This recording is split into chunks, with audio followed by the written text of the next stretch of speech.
Lei nº 8.069, de 13 de julho de 1990, dispõe sobre o Estatuto da Criança e do Adolescente e dá outras providências. Artigo 18b. Os pais, os integrantes da família ampliada, os responsáveis, os agentes públicos executores de medidas socioeducativas ou qualquer pessoa encarregada de cuidar de crianças e de adolescentes, tratá-los, educá-los ou protegê-los que utilizarem castigo físico ou tratamento cruel ou degradante como formas de correção, disciplina, educação ou qualquer outro pretexto estarão sujeitos, sem prejuízo de outras sanções cabíveis, às seguintes medidas, que serão aplicadas de acordo com a gravidade do caso. Inciso 1º. Encaminhamento a programa oficial ou comunitário de proteção à família. Inciso 2º. Encaminhamento a tratamento psicológico ou psiquiátrico. Inciso 3º. Encaminhamento a cursos ou programas de orientação.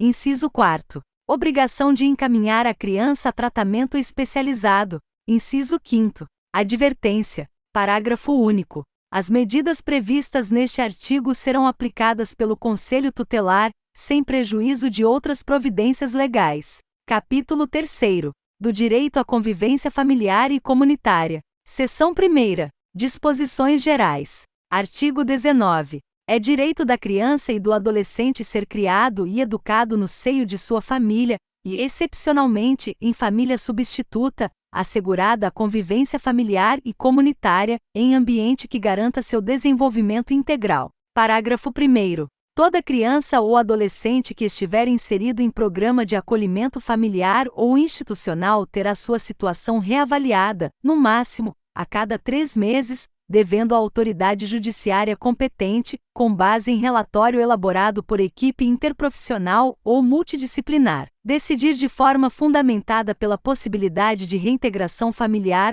ou pela colocação em família substituta, em quaisquer das modalidades previstas no artigo 28 desta lei. Parágrafo 2º. A permanência da criança e do adolescente em programa de acolhimento institucional não se prolongará por mais de 18 meses, salvo comprovada necessidade, que atenda ao seu superior interesse, devidamente fundamentada pela autoridade judiciária. Parágrafo 3º.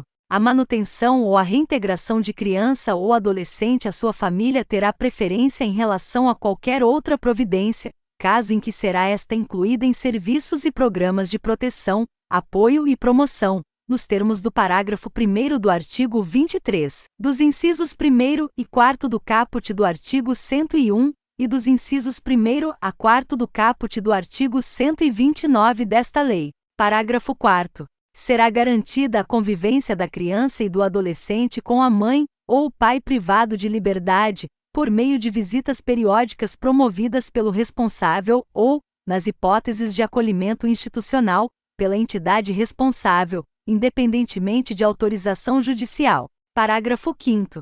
Será garantida a convivência integral da criança com a mãe adolescente que estiver em acolhimento institucional. Parágrafo 6º. A mãe adolescente será assistida por equipe especializada multidisciplinar. Artigo 19. A gestante ou mãe que manifeste interesse em entregar seu filho para adoção, antes ou logo após o nascimento, será encaminhada à Justiça da Infância e da Juventude. Parágrafo 1º. A gestante ou mãe será ouvida pela equipe interprofissional da Justiça da Infância e da Juventude, que apresentará relatório à autoridade judiciária, considerando inclusive os eventuais efeitos do estado gestacional e puerperal. Parágrafo 2º. De posse do relatório, a autoridade judiciária poderá determinar o encaminhamento da gestante ou mãe, mediante sua expressa concordância, à rede pública de saúde e assistência social para atendimento especializado. Parágrafo 3º. A busca à família extensa, conforme definida nos termos do parágrafo único do artigo 25 desta lei, respeitará o prazo máximo de 90 dias, prorrogável por igual período.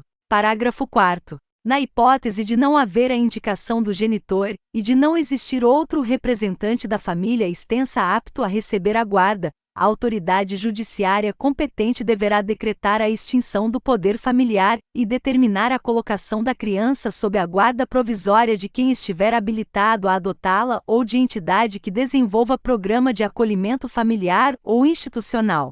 Parágrafo 5º. Após o nascimento da criança, à vontade da mãe, ou de ambos os genitores, se houver pai registral ou pai indicado, deve ser manifestada na audiência a que se refere o parágrafo 1º do artigo 166 desta lei, garantido o sigilo sobre a entrega. Parágrafo 6º. Na hipótese de não comparecerem à audiência nem o genitor nem representante da família extensa para confirmar a intenção de exercer o poder familiar ou a guarda, a autoridade judiciária suspenderá o poder familiar da mãe, e a criança será colocada sob a guarda provisória de quem esteja habilitado a adotá-la. Parágrafo 7º. Os detentores da guarda possuem o prazo de 15 dias para propor a ação de adoção, contado do dia seguinte à data do término do estágio de convivência. Parágrafo 8º. Na hipótese de desistência pelos genitores, manifestada em audiência ou perante a equipe interprofissional, da entrega da criança após o nascimento,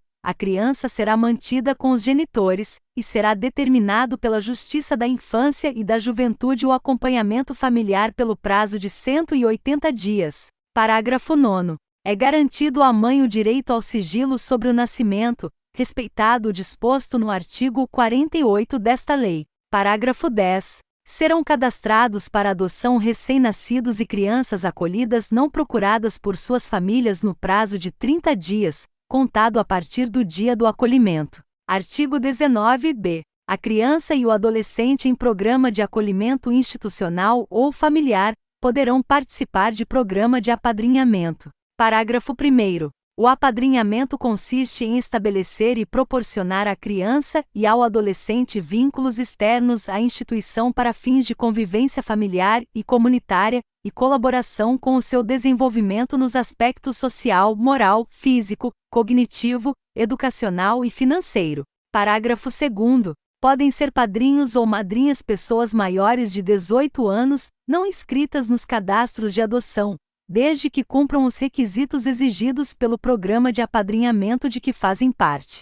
Parágrafo 3º. Pessoas jurídicas podem apadrinhar criança ou adolescente a fim de colaborar para o seu desenvolvimento. Parágrafo 4º. O perfil da criança ou do adolescente a ser apadrinhado será definido no âmbito de cada programa de apadrinhamento, com prioridade para crianças ou adolescentes com remota possibilidade de reinserção familiar ou colocação em família adotiva. Parágrafo 5º. Os programas ou serviços de apadrinhamento apoiados pela Justiça da Infância e da Juventude poderão ser executados por órgãos públicos ou por organizações da sociedade civil. Parágrafo 6º. Se ocorrer violação das regras de apadrinhamento, os responsáveis pelo programa e pelos serviços de acolhimento deverão imediatamente notificar a autoridade judiciária competente.